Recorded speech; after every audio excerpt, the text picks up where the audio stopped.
በዓለም ዙሪያ በሚገኙ በልዩ ልዩ ሀገራት ውስጥ ከሚኖሩ ሰዎች ጋር ወዳጅ ሆናለሁ ብዬ አስቤ አላውቅም።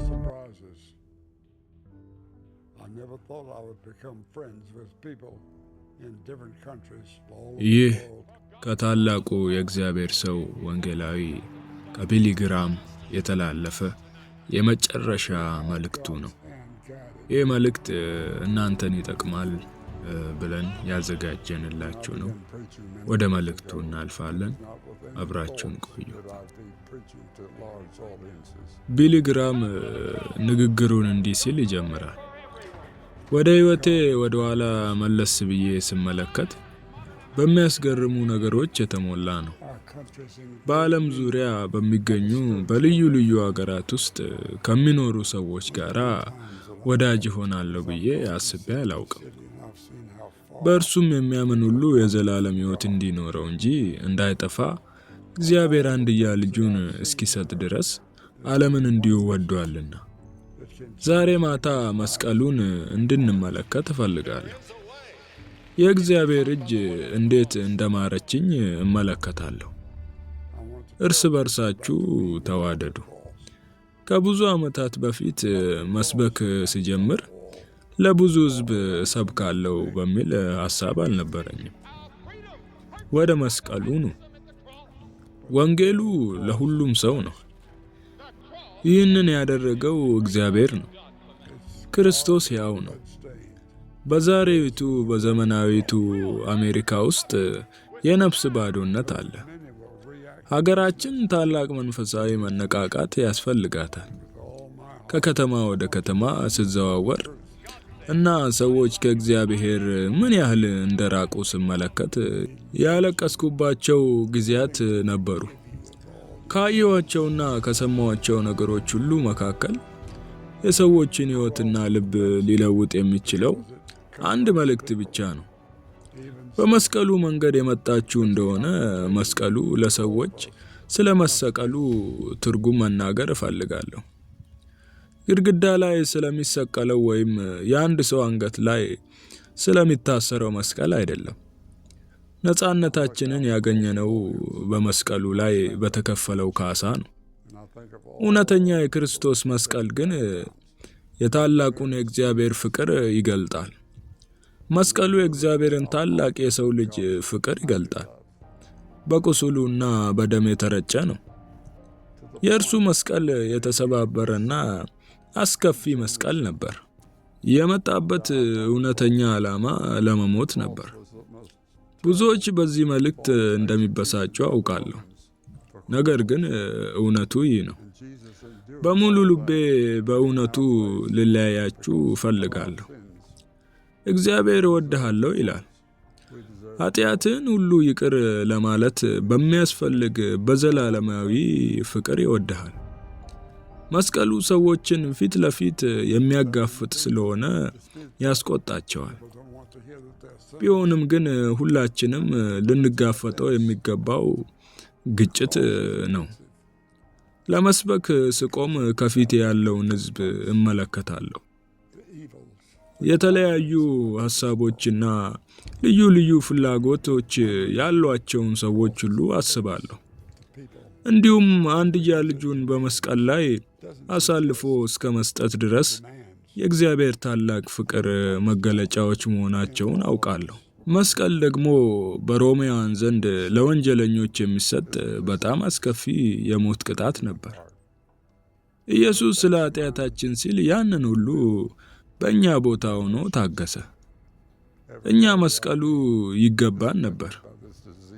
እኛ ሲኦል ይገባን ነበር። ፍርድና የዚያ ሁሉ ውጤት ይገባን ነበር።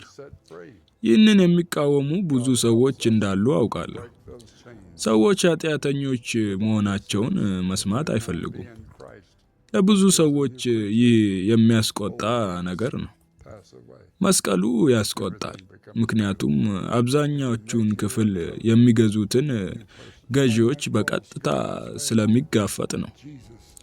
ይህ ዓለም መስቀሉ ለሰዎች መቅሰፍት የሚሆንበት አንዱ ምክንያት በእያንዳንዳችን ዘንድ አዲስ የህይወት ዘይቤን ስለሚጠይቅ ነው።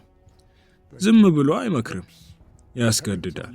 ኃጢአት በሰው ልብ ውስጥ ያለ በሽታ ነው። አእምሮን፣ ፍቃድንና ስሜትን ይነካል። ማንነታችን በሙሉ በዚህ በሽታ ተጠቅቷል። ይህንን ባርነት እንዴት መስበር እንችላለን? እንዴትስ ነፃ መውጣት እንችላለን? እግዚአብሔር እነዚህን ሰንሰለቶች እንድንሰብራቸው ይረዳናል። መጽሐፍ ቅዱስ ማንም በክርስቶስ ቢሆን አዲስ ፍጥረት ነው ይላል። አሮጌው ነገር አልፏል፣ ሁሉም ነገር አዲስ ሆኗል። በእነዚያ ላይ ሙሉ በሙሉ አዲስ ሰው ሊያደርግ ይችላል። መስቀሉ። አምላክ ሆይ፣ ይህ በኢየሱስ ላይ የወደቀው ሸክም ኃጢአታችን በእጆቹ ላይ ሚስማር እንዲመቱበት ብቻ ሳይሆን ከዚያ በፊት ገርፈውታል። የሮማውያን መግረፊያ በጣም አስከፊ ነበር። አለንጋዎቹና በዚያ አለንጋ ላይ ያሉት የብረት ወይም የአጥንት ቁርጥራጮች ሰውን እስከ ሞት አቅራቢያ ድረስ ይወስዳሉ።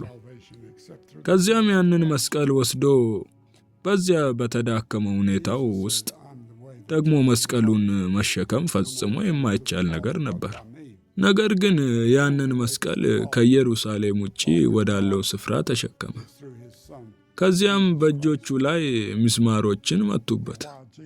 ነገር ግን እውነተኛው ስቃይ ያ አልነበረም። እውነተኛው ስቃይ አምላኬ አምላኬ ስለምን ተውከኝ ባለው ጊዜ ነበር። በዚያ አስከፊ ቅጽበት እርሱና እግዚአብሔር ተለያዩ። ደሙን አፈሰሰ። የዚያ ደም መፍሰስ የእግዚአብሔርን ሕይወት ይዞ መጣ። በክርስቶስ መስቀል በኩል ካልሆነ በቀር ሌላ የመዳን መንገድ የለም። ኢየሱስም እኔ መንገድና እውነት ሕይወትም ነኝ አለ። በእኔ በቀር ወደ አብ የሚመጣ የለም።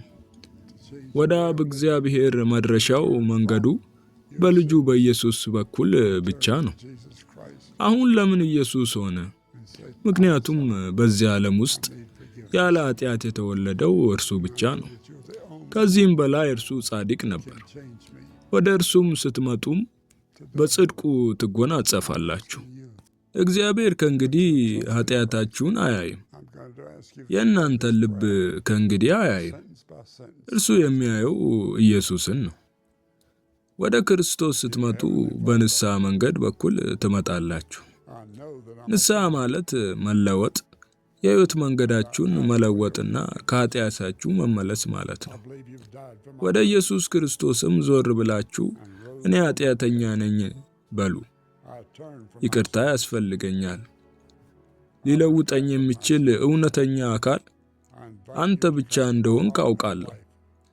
ዛሬ እምነታችሁን በክርስቶስ ላይ እንድታደርጉ ጠይቃችኋለሁ። ይህንን ጸሎት ከእኔ በኋላ እንድትጸልዩ ጠይቃችኋለሁ። በሰማያት የምትኖር ውድ አባት ሆይ፣ ኃጢአተኛ መሆኔን አውቃለሁ። ይቅርታንም እጠይቃለሁ። ስለ ኃጢአቴ እንደ ሞትክና ከሙታንም እንደተነሳ አምናለሁ። ከኃጢአቴ እመለሳለሁ። በኃጢአቴ ንስሐ እገባለሁ። ወደ ልቤና ወደ ሕይወቴ እንድትገባ ጋብዝሃለሁ። በኢየሱስ ስም ጌታዬና መድኃኒቴ አርግቼ ልታመንህና ልከተልህ እፈልጋለሁ። አሜን። እርሱ ሕያው ነው። ሕይወቴን የሰጠሁት ለሞተ ክርስቶስ አይደለም፣ ነገር ግን ለሕያው ክርስቶስ ነው። እርሱም የምዘምረው መዝሙር ሰጥቶኛል፣ የምከተለው ዓላማም ሰጥቶኛል። ለሕይወቴ መኖር ምክንያት አለኝ። ከየት እንደመጣው አውቃለሁ።